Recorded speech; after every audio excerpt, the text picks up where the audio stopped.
Good morning, good afternoon, good evening. Please subscribe. I'm your resource person of Dom, Wokike. I really want to talk on drug use and treatment of mental illness. As I earlier emphasized that we have series of modalities used in the treatment of a mentally ill individual. Yes, but today we are going to talk about one of the aspects of treatment of mentally ill individual, which is the drug use in the management of mental illness. And this video will enable us to one, the course outline, to enable us to understand what a drug is all about. It will also enable us to understand what drug use in the treatment of mental illness is all about. And we have known that this particular treatment modality is more of scientific. And this particular treatment modality is the essence of classifying psychiatric as a science subject. This modality is the essence of why we relate some biochemical substances called neurotransmitters as the major cause of mental illness. This modality is the proof of today's scientific skill in psychiatric medicine. Please listen and listen very well attentively. I don't want to go into concepts of drugs, but I want to talk about drug use in psychiatry direct. Drugs, as we know, is any substance, toxin, that when taken, it changes the body mechanism. There you can get things like bioavailability, can get things like psychodynamics, psychokinetics. We talk about drug half life, but we are not. I said it before. We're not talking about the concept of drugs. We want to talk about the management of a patient that is ill using drugs. Then, what is drug use in management of mental illness? Drug use in the management of mental illness is the application of science, evidence-based research method by synthetically use of chemical substances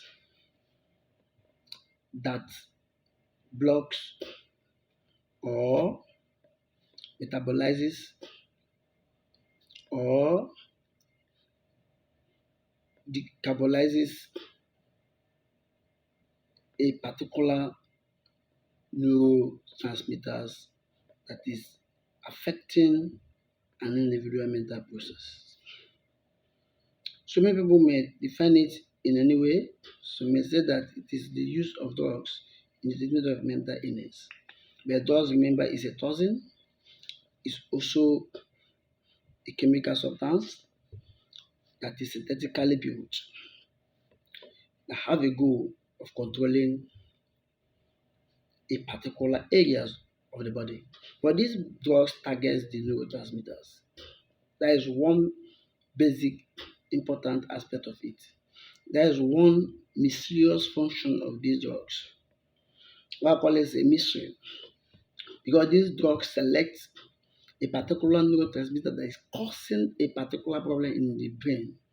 Let me say in the mental processes, hence modulating that individual's function. Let me go straight to the point. Before, drugs used in psychiatry was basically classified into three as obviously known, but this classification is obsolete because we have seen other modalities of using these particular drugs as a way of solving or abusing it.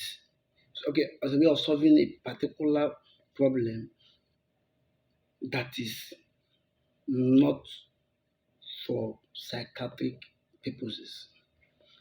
They have also been used as a dangerous drug that can be easily be addicted or abused.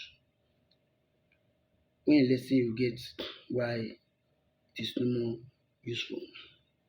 And sometimes this old classification is a bit confusing and it compounds or in fact it have a rigorous understanding of how these drugs function normally. And most of the drugs are no more used in today's medicine. One we have what we call psychoactivators. Psychoactivators, they are those drugs that when taken, they elevate individuals that is inhibited. So they increase psychomotor activities. So that is why they call psychoactivators. And what are these drugs? These drugs they are called speed. There's a substance they call speed. Methamphetamine, yes. It enhances dopamine pathway in the body, so it has the possibility of activating an individual. Methamphetamine is the addictive aspect of it. Methamphetamine is the medication, let me say the useful aspect of it. But meth is the cooked. Meth, when you say meth, is they have undergone some methylated processes. But let me go step by point. We still have another one as psychoinhibitors. Psychoinhibitors are drugs that is used to reduce someone that has a increased motor activities. You see, this one increases, this one reduces. Then while it is very, very important that we point out these areas is to tell you that now inhibitors is inhibiting that pathway that make that individual neural process or mental process to become increase in motor activity. Then when you block that pathway, the individual become what? Modulated. Excessive blocking of that area can lead to so many challenges like what we call drug reaction or neuroleptic molecular syndromes or things like other pyramidal side effects because it has blocked above how it's supposed to block. So that's why it becomes obsolete. Then we still have psychotomimetics. These are drugs that make sure that the individual is being placed in a psychotic-like phase. These psychomimetics, they are the drugs that when taken, the function may make the psychotic-like phase of an individual. So it may make the psychotic phase of an individual because it's called psychotomimetic. So it places an individual in a psychotic like stage. Then when you are placed in a psychotic-like phase or stage, that means you are schizophrenic, a bit can be hallucinogenic. It can also be in a way confused because the individual will not be behaving like a foolish person. I want to list some drugs that can be outlined in these areas. Like in the first one, psychoactivators, we have things like antidepressants, they elate. Then we have some neuroleptic drugs or some psychotropic medication like antipsychosis, they are antipsychotic drugs. Antipsychotic drugs like clopidogrel, Hador, all these drugs they block the excessive movement of the mental processes or they reduce the psychomotor processes. When there is increase in psychomotor activities, you can apply these drugs. Then in psychotomimetics, they are basically things like cocaine, alcohol, lysergic acid, diethylamide, LSD. These drugs can become a confusant, can place you to be hearing some voices like when you're taking cocaine or marijuana. When sometimes some people use it before, that's why I say some people use it upon which is not being used for. Some people abuse psychotomimetics like marijuana and others in order to hear voices and use it to and go to church and say that they are hearing voices from God, and they will now form that they are prophets and be interpreting what they're hearing as what they're hearing from the divine. Hence, people become hypnotized by them. That is what the old prophets used them. But we now notice that this particular classification is a bit challenging in pinpointing the basic functions and how it blocks each of the neurotransmitters. We now have other modalities of classification where we have things like tranquilizers or antipsychotics. We have drugs like antidepressants. We have drugs like anticonvulsants and antiparkinsonics. These are four basic classification of drugs used in psychiatry. Then, in the aspect of major tranquilizers, or let me say, in terms of tranquilizers or antipsychotics, we have two basic classes or subclasses where we have one the major and the minor tranquilizers.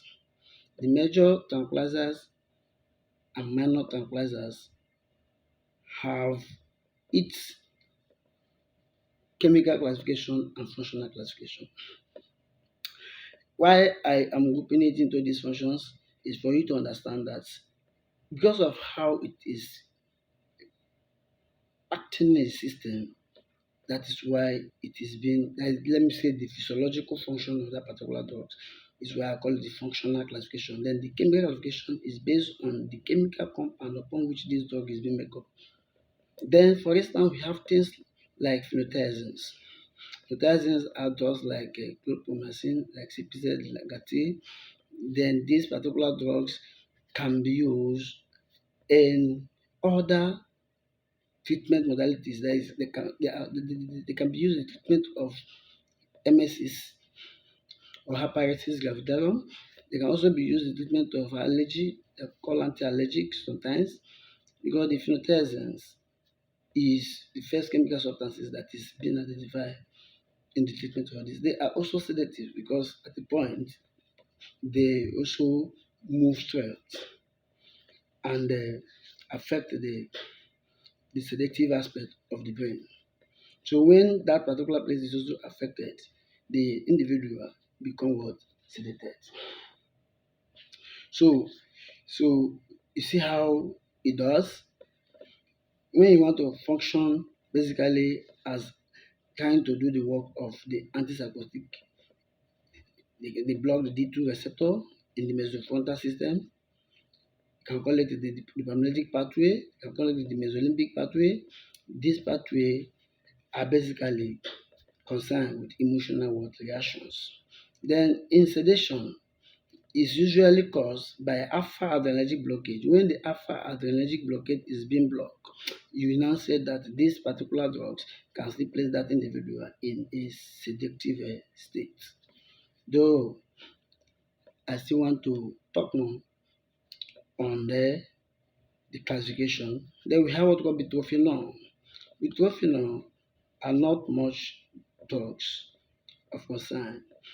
They are basically drugs that is high, they have high functional effect, that is high efficacy. So they are very, very, fragile when you want to prescribe it. Even in the milligram is lower, but the function is very, very high. So I want to tell you why it is like that. Why is it like that? Because it is a drug that has an effect on almost all aspects of the limbic system. It blocks all aspects of the limbic system. They are called butorphanols. Then we have what to call it tyrosine. Tyrosine, they are oil in nature, and these particular drugs, the two drugs that come into this particular drugs are things like drugs like um, Wokike, which is called fluoxetine, and another one of it is called the pizzo. So remember, the butorphanol, basically you're talking about adult products. They are those they are called halotiridols products. So don't forget. Where this other one is talking basically on drugs like what Modicate and the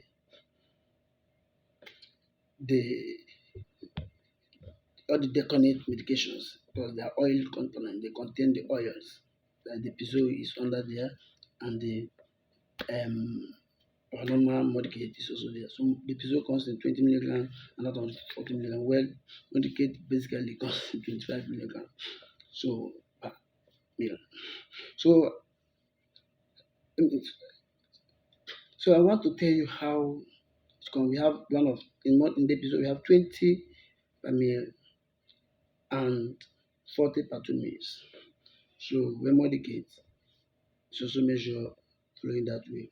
But I'm not going on the means. I'm just trying to classify them and list a few examples of them. Then we want to talk about the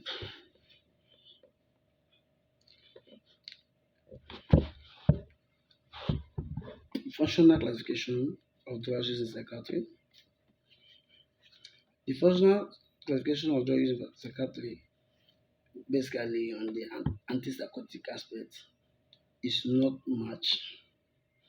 It is what we are going to talk now.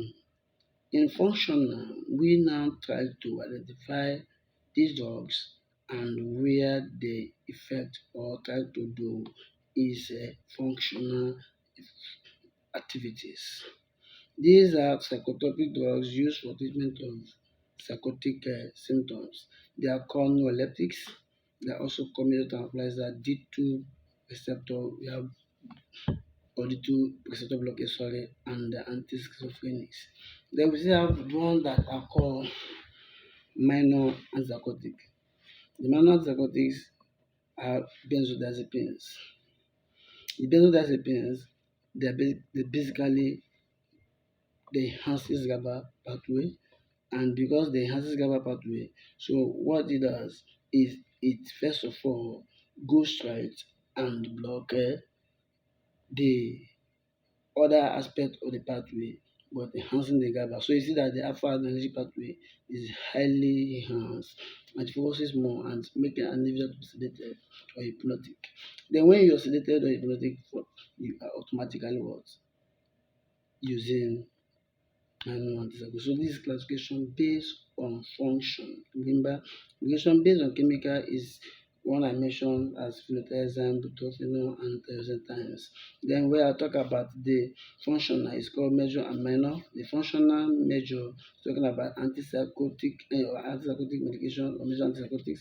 Then the other one is called minor antipsychotic or is under functional classification. We still have other classification which I will discuss in the next video.